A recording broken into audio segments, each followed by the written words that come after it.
జై శ్రీరామ్. అందరికీ నమస్కారం. వెల్కమ్ టు న్యూస్ అఖండ. నేను మీ కస్తూరి శ్రీధర్. మిత్రులారా, కాంగ్రెస్ పార్టీ ఎంపీ అయినటువంటి శశి థరూర్ గారు తమ పార్టీకి చెందిన తమ కాంగ్రెస్ పార్టీకి చెందిన అనధికారిక అధ్యక్షుడైనటువంటి రాహుల్ గాంధీ పరువు తీసి పారేశాడు. సరే, ఇంతకు ఏం జరిగింది, ఏంది విషయం అనేది ఈ న్యూస్ ద్వారా మీకు చెప్పే ప్రయత్నం చేస్తా, ఓకేనా? ఈ రాహుల్ గాంధీ గురించి మీకు అందరికి తెలిసే ఉంటుంది. ఈయన గారు మన దౌర్భాగ్యం కొద్దీ మన దేశానికి ప్రధాన ప్రతిపక్ష నేత అన్నమాట. అంటే కేంద్ర క్యాబినెట్ మినిస్టర్ ర్యాంకు ఈయన గారిది. ఇకపోతే ప్రోటోకాల్ విషయంలో కూడా ఇప్పుడు మన దేశ ప్రధాని మోడీ గారు ఉన్నారు కదా, ఆయన తర్వాత ఆ స్థాయిలో ప్రోటోకాల్ ఉండే నేత ఈయనే రాహుల్ గాంధీ మాత్రమే. మన దేశ ప్రధాన ప్రతిపక్ష నేతకు కూడా కొన్ని అధికారాలు, బాధ్యతలు, హక్కులు ఉంటాయి. అందుకే కాంగ్రెస్ పార్టీ ఏరికోరి ఈ ప్రధాన ప్రతిపక్ష నేత హోదాను ఈ 56 ఏళ్ల యువనేత అయినటువంటి రాహుల్ గాంధీకి కట్టబెట్టింది. అంటే ప్రధాన ప్రతిపక్ష నేత హోదా అనేది ఎంతో బాధ్యత కూడుకున్నది కదా, ఆ దిశపై ఈయన గారికి అప్పగించింది అనమాట. అయితే ఈ రాహుల్ గాంధీ మాత్రం అందుకు పూర్తి విరుద్ధంగా పనిచేస్తున్నాడు. ఏ మాత్రం కూడా మంచి చెడు విచక్షణ బాధ్యత లేకుండా నోటికి వచ్చేట్టు మాట్లాడుతున్నాడు. మన దేశం ఏమైపోయినా పర్వాలేదు కానీ ప్రధాని నరేంద్ర మోడీ అదేవిధంగా మన ఆర్మ్డ్ ఫోర్సెస్ గౌరవాన్ని దెబ్బతీయాలని చెప్పేసి తీవ్రంగా ప్రయత్నాలు చేస్తాడు. ఒక భారతీయుడైతే ఈ విధంగా చేస్తాడా?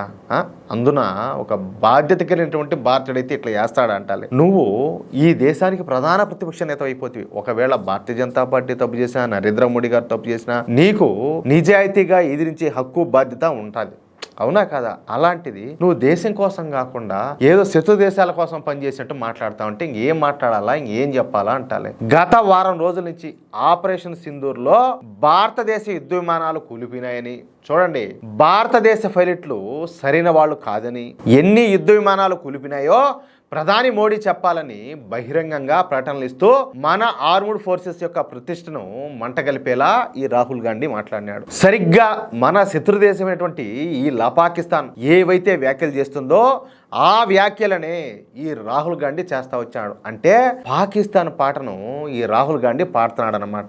ఏం చెప్పాలా? ఇప్పుడు ఈయన కావచ్చు, ఈయన గారి పార్టీలో కొంతమంది నాయకులు ఉన్నారు, వాళ్ళు కావచ్చు, వాళ్ళు మాట్లాడే మాటలను ఈ పాకిస్తాన్ ప్రభుత్వం అదేవిధంగా పాకిస్తాన్ సోషల్ మీడియా చూడు వాళ్ళ భారతదేశంలో ఉండేటటువంటి నాయకులు ఆ పార్టీలే ఈ విధంగా మాట్లాడుతున్నాయి. ఇంకా మేము మాట్లాడేది ఏముండదు, మేమైతే భారతదేశం మీద దాడులు చేశాము, మేము భారతీయ యుద్ధ విమానాలు కూల్చేసాము, వాళ్ళ సైన్యాన్ని మేము మట్టుబెట్టాము అని చెప్పేసి వాళ్ళ ఇష్ట ప్రకారం ప్రకటనలు అన్ని కూడా అబద్ధ ప్రచారాలన్నీ కూడా చేసుకుంటారు. అప్పటికి నువ్వు తందానా తయ్యినట్టు వాళ్ళకి నువ్వు వంతబాడినట్టే కదా. అప్పుడు శత్రువు పాట నువ్వు పాడతా ఉంటే, నీ పాట శత్రువు పాడతా ఉంటే అప్పుడు ఏమనుకోవాలా? మీరిద్దరూ దోస్తులు అనుకోవాలా. వాస్తవానికి కూడా సరే, మీకు చాలా వరకు మీకు యథార్థాలు తెలుసు, నేను ప్రత్యేకంగా చెప్పాల్సిన అవసరం లే. వీళ్ళ మధ్య ఉండేటటువంటి అవినాభావ సంబంధం ఎలాంటిదో, ఎందుకంటే వీళ్ళ పార్టీ నాయకులే పాకిస్తాన్ మీకు శత్రు దేశం అయితే కావచ్చు, మాకెందుకు పాకిస్తాన్ శత్రు దేశం అవుతుందని చెప్పేసి వీళ్ళ పార్టీకి సంబంధించినటువంటి నాయకులు ఎంతోమంది మాట్లాడినారు. అలాగే పాకిస్తాన్తో పోయి సంబంధాలు పెట్టుకోవడం, ఆ దేశంలో పెళ్లిళ్ళు చేసుకోవడం, వాళ్ళతో కలిసి పిల్లల్ని కానడం, ఈ రావడాలు పోవడాలు, వాళ్ళ కథలు, వాళ్ళ సింగారాలు ఈ మామూలుగా ఉండవు, అవునా కాదా? సరే, ఇకపోతే మొన్న మధ్యప్రదేశ్లోని భోపాల్లో జరిగినటువంటి కాంగ్రెస్ పార్టీ సమావేశంలో ఈ రాహుల్ గాంధీ మాట్లాడుతా భారతీయ జనతా పార్టీ, రాష్ట్రీయ స్వయం సేవక్ సంఘ్లు రెండు కూడా పిరికి ఆర్గనైజేషన్లు అంట. అబ్బా అట్నా ఎప్పుడు కూడా ఆర్ఎస్ఎస్ మాటే బీజేపీ ఉంటుంది. ఆపరేషన్ సింధూర్ను ప్రారంభించగానే డొనాల్డ్ ట్రంప్ ప్రధాని మోడీకి ఫోన్ చేసి పాకిస్తాన్ పైన ఎందుకు దాడి చేస్తున్నావు, అసలు ఆపరేషన్ సింధూర్ను ఎందుకు కొనసాగిస్తున్నావు, వెంటనే ఆపరేషన్ సింధూర్ను ఆపేయండి, మాకు సరెండర్ అయిపోండి అని చెప్పేసి డొనాల్డ్ ట్రంప్ చెప్పగానే ప్రధాని నరేంద్ర మోడీ సరెండర్ అయిపోయినాడంట. చూడండి వీళ్ళ మాటలు. ఈయన గారు ఇన్నారో లేదో, చెవులు సరిగ్గా పనిచేస్తున్నాయో లేదో, ప్రధాని మోడీ గారు ఏకంగా ఒక బహిరంగ సభలోనే చెప్పినారు, మేము ఎవరి ఒత్తిళ్లకు మేము లొంగిపోలేదు, మాకు ఎవరు చెప్పలేదు. పాకిస్తాన్ ప్రభుత్వం, పాకిస్తాన్ యొక్క సైనికాధికారులు వచ్చి మోకాళ్ళ మీద కూర్చొని కాళ్ళవేళ భంగపడితే ఈ ఆపరేషన్ సింధూర్కు కేవలం తాత్కాలిక బ్రేక్ వేస్తామని చెప్పేసి మోడీ గారు చెప్పినారు, అమిత్ షా గారు చెప్పినారు, రాజ్నాథ్ సింగ్ గారు చెప్పినారు. అయినా కానీ ఇట్లా మాటలు మాట్లాడుతూ ఉంటే ఇంకేమన్నా. ఇంకొక మాట, ఈ ట్రంప్కి అసలు ఈ విషయంలో సంబంధమే లేదని కూడా మాట్లాడినారు మనోళ్ళు. అయినా కూడా నువ్వు అయ్యే మాటలు మాట్లాడుతావు అంటే ఇంకేం చెప్పాలా? ఈ డొనాల్డ్ ట్రంప్ ఒత్తిడి వల్లే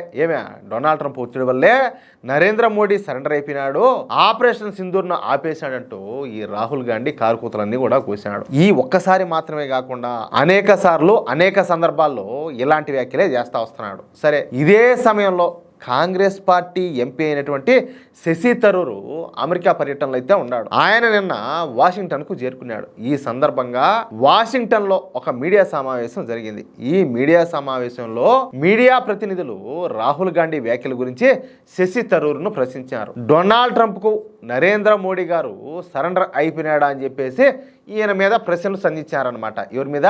శశి థరూర్ మీద. అందుకు ఈ రాహుల్ గాంధీ పార్టీకి సంబంధించినటువంటి ఎంపీ అయినా ఈ శశి థరూర్ మాట్లాడతా ప్రపంచమే గర్వించదగ్గ నాయకుల్లో ప్రధాని నరేంద్ర మోడీ గారు ఒకరు. ఆయనకున్న ధైర్యం తెగింపు వలనే ఈ ఆపరేషన్ సింధూర్ను మేము విజయవంతంగా చేసి చూపించాం. ఒక అణ్వస్త్ర దేశంలోకి దూరి దాడులు చేయడం అంటే మామూలు మాటలు కాదు. అందుకు దమ్ముండాల. మా దేశ ప్రధానికి ఆ దమ్ము అయితే ఉండాలి కాబట్టే ఆపరేషన్ సింధూర్ను మేము విజయవంతంగా నిర్వహించగలిగినామని చెప్పేసి మాట్లాడినాడు. ఈ మాటలు మాట్లాడింది ఎవరు? ఒక కాంగ్రెస్ ఎంపీ. అది ఎవరికి వ్యతిరేకంగా? రాహుల్ గాంధీ చేసినటువంటి వ్యాఖ్యలకు వ్యతిరేకంగా. మీకు అర్థమవుతుందా?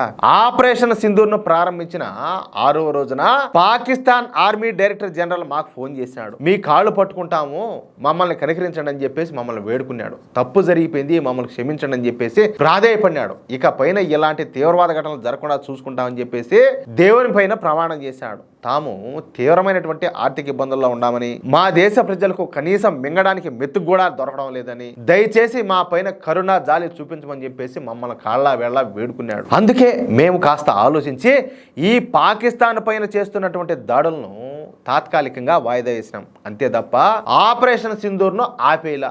ఆపరేషన్ సింధూర్ ఇకపైన కూడా కొనసాగుతుంది. ఈ విషయంలో రాహుల్ గాంధీ చేస్తున్నటువంటి విమర్శలను ఏ మాత్రం కూడా ఎవరు పట్టించుకోవాల్సిన అవసరమే లేదని మాట్లాడినాడు. ఎవరు మాట్లాడింది? శశి థరూర్. ఆయన వ్యాఖ్యలను భారతీయులు కూడా నమ్మడం లేదంటూ అంతర్జాతీయ మీడియా సాక్షిగా కాంగ్రెస్ ఎంపీ అయినటువంటి ఈ శశి థరూర్ గారు కాంగ్రెస్ పార్టీ చక్రవర్తి అయినటువంటి ఈ రాహుల్ గాంధీ పరువు తీసి అవతల పారేశాడు. రాహుల్ గాంధీను ఒక జోకర్ని చేశాడు. ఎక్కడ? అంతర్జాతీయ మీడియా ముందు. అర్థమవుతుందా? అంటే ఈ రాహుల్ గాంధీ ఏవైతే మాటలు మాట్లాడుతున్నాడో, ఏవైతే వ్యాఖ్యలు చేస్తున్నాడో, ఈయన మాట్లాడే మాటలను పాకిస్తాన్ పట్టుకొని వేలాడుతుంది. కానీ వాస్తవానికి భారతీయులు ఎంత మాత్రం కూడా ఈయన మాటలు పట్టించుకోవడం లేదు. ఈయన ఒక జోకర్ మాట చూస్తారని చెప్పేసి ఆయన చెప్పకనే చెప్పినాడు.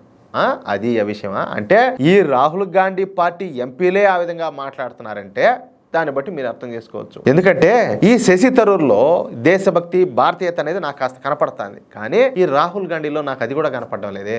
ఈ శశి థరూర్కు ఉన్నంత ఆ దేశభక్తి అయినా కూడా ఈ రాహుల్ గాంధీకి ఉంటే పరిస్థితి ఇంకొక రకంగా ఉన్నాడు. అవునా కాదా? అది విషయం. మిత్రులారా, ఈ న్యూస్ కనుక మీకు నచ్చినట్లయితే, శశి థరూర్ చేసినటువంటి వ్యాఖ్యలతో మీరు ఏకీభవిస్తే ఈ న్యూస్ను తప్పనిసరిగా నలుగురికి షేర్ చేయండి. అలాగే ప్రతి ఒక్కరు కూడా మీ యొక్క అమూల్యమైన అభిప్రాయాలను ఖచ్చితంగా స్పష్టంగా కామెంట్ రూపంలో తెలియజేయండి. ఇంకో విషయం ఏంటంటే, ఇంతవరకు మీరు గనక మన ఛానల్ను సబ్స్క్రైబ్ చేసుకున్నట్లయితే ప్రతి ఒక్కరు కూడా మన ఛానల్ను సబ్స్క్రైబ్ చేసుకోండి, సపోర్ట్ చేయండి ప్లీజ్. జై శ్రీరామ్, జై హింద్.